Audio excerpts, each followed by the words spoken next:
Okay, let's continue. So now we have formed acetyl-CoA from the prep step. Remember that from earlier?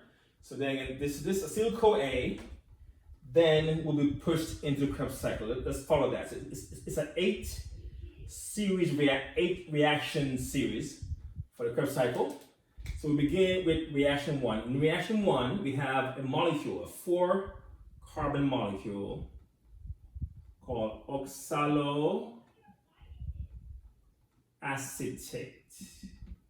That molecule will react with acetyl-CoA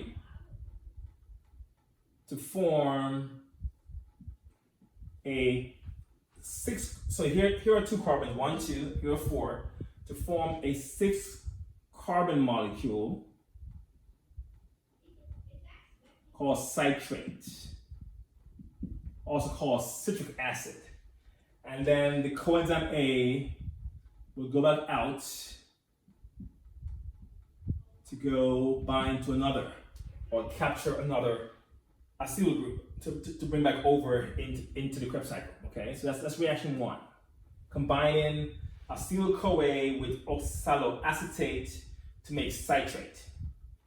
Then citrate, reaction 2, we'll make some simple rearrangements to form something called isocitrate. So it's still 6 carbons here, it just forms an isomer.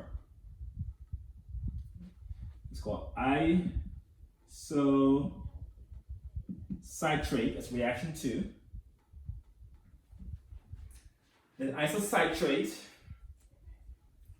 will be transformed into, so reaction 3 will convert isocitrate into a molecule with 5 carbons versus 6. And that's called alpha ketoglutarate. And in this reaction 3, okay, here you will, the carbon that you're losing will be lost as CO2, okay? And you'll also make a molecule of NADH plus H plus. So reaction 3 gives you alpha ketoglutarate plus carbon dioxide and NADH plus H plus. The reaction 4, here, again, you lose another carbon. Okay, so now it's down to 4 carbons. And this carbon is called succinyl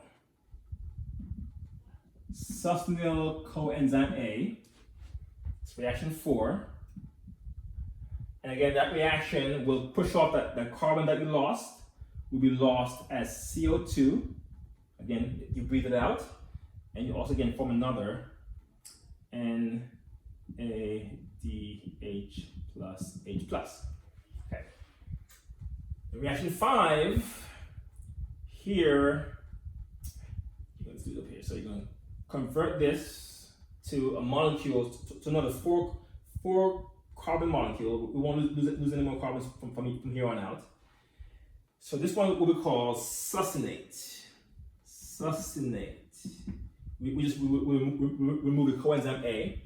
But here, in this reaction, we're going to do a little thing here where we have GDP,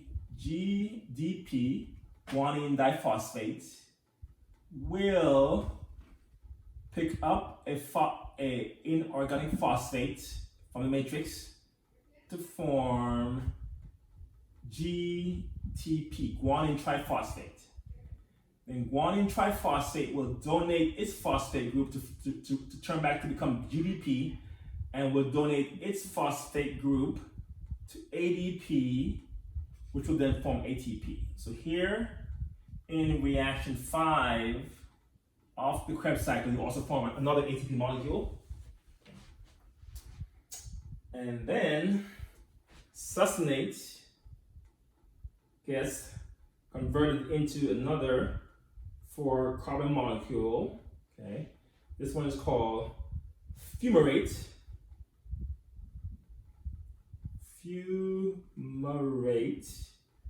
And here you form another electron carrier called FADH2. By the way, the FADH2 and NADH2 are called electron carriers. They go in and pick up electrons in the form of hydrogens, atoms. Okay. Remember, hydrogen is just one proton, one electron. That's what hydrogen is. So they go and pick them up by just pick up an H with the proton and the electron. Then fumarate forms another 4-carbon molecule here. This one is called malate. That's reaction 7. And then malate will form oxaloacetate in reaction 8. And in this reaction, you also form another NADH plus H plus. So you should know that reactions 3, 4, and 8, right? Those 3 reactions form NADH plus H plus reaction 6.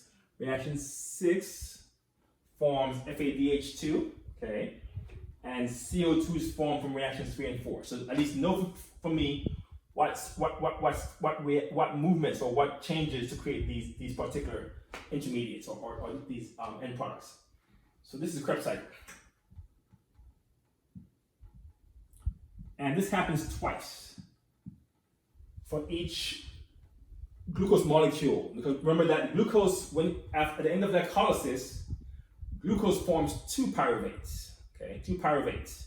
Because remember at step 5, you made 2 to 3 pGals, so then both of them go down from step 6 to 10. It happens twice. They form 2 pyruvates, which means so for each glucose molecule that's broken down, the cycle will go around twice. Okay, that's the Krebs cycle.